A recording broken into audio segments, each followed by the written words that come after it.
Okay, we finished our modeling of quadratic functions, and we're going to move into comparing quadratic functions. So we're going to have to see whether some things are the same or different. Let's take a look. I haven't seen this yet, as usual. So we're going to, which function has a greater y-intercept? So we're going to compare f of x here and g of x here. So one is written as an equation, and one we see as a graph. So we can see the y-intercept for g is 1, and if you'll remember when we write in standard form like this, f of x is equal to x squared minus 2x plus 12. When it's written like this, ax squared plus bx plus c, then this c is the y-intercept. How do we know it's the y-intercept? Because y-intercept is when x is equal to 0. We want to find out what y is, and 0 here and 0 here. So these both terms become 0, and we only have c, so it's going to be c. So our y-intercept here is 0, 12, and our y-intercept over here is 0, 1. So the answer is f of x has a greater y-intercept than g. Let's look here. How many roots do the functions have in common? Remember that roots means roots, zeros, another way to put it. Okay, and then what do we do when we want to find roots? Normally we factor. Okay, so here we have x squared minus 9, and here we have 2 and 10. So we know that one of the factors is x equals 2 or 10, but then we also have this x squared minus 9, and we can factor that. This is a difference of squares that we've already studied, so we can see just that that's going to be x plus 3 times x minus 3. And if you don't remember that, think about it this way: x squared plus 3x minus 3x minus 9. So that plus 3x minus 3x, when we combine like terms, the x term disappears. So then we, for our zeros, we have x is equal to negative 3 and 3. So I'd say that none of these are in common. In common means they're the same.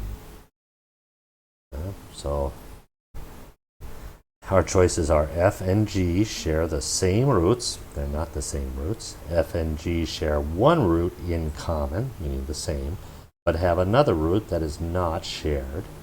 Or f and g share no roots in common. That's what we've got. Get a new piece of paper. Which function has the greater minimum? All right, when we want to find the minimum, what are we talking about? We're talking about the vertex. Minimum or maximum, we mean vertex. And the easiest thing to do is to use the vertex form, which is either y minus c is equal to a times x minus b squared, or y equals a times x minus b squared plus c if we add c to both sides. And in Khan Academy almost always chose this one. So and then our vertex is of the form, our vertex is BC if it's in this form. So I can see over here, I can just look, our vertex over here, our first vertex is negative 3 negative 3, which means the minimum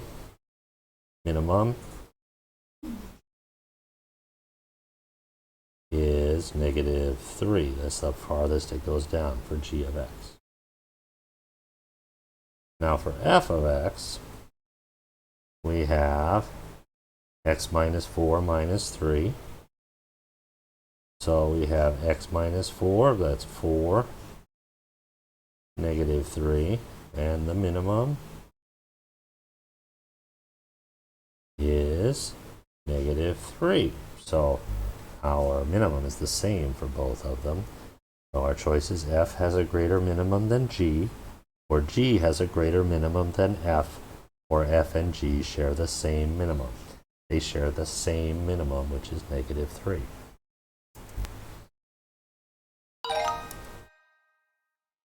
And our last one here, do the functions have the same concavity? So for concavity, we want to know, does it open up or open down?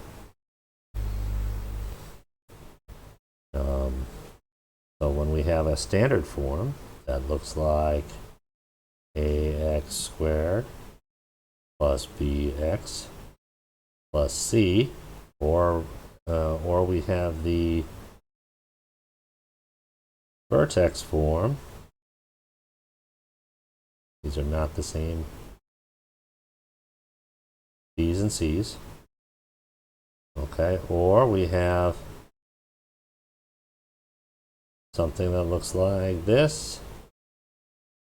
And these again are not the same b's and c's. And for all these a's, we're going to have to look to see whether a is greater than 0 or a is less than 0. If a is greater than 0, it's going to open up. And if a is less than 0, it's going to open down. So I can see over our first equation, f of x is equal to negative x squared minus 15x, and I can see that a is equal to negative 1, so it is down. And for our second one, g of x, we can see that it opens up. We can just see that. We don't have the equation for it. So our answers are either yes, f and g are both concave down. They're not. One is down, one is up. Yes, f and g are both concave up. They're not. One is up, one is down. No, f is concave up and g is concave down, but I see here f is down and g is up. Or no, f is concave down and g is concave up. So we can see f is down and g is up. So our answer is D. I hope this was clear for you. We're going to be talking about translating functions, moving parabolas around next time.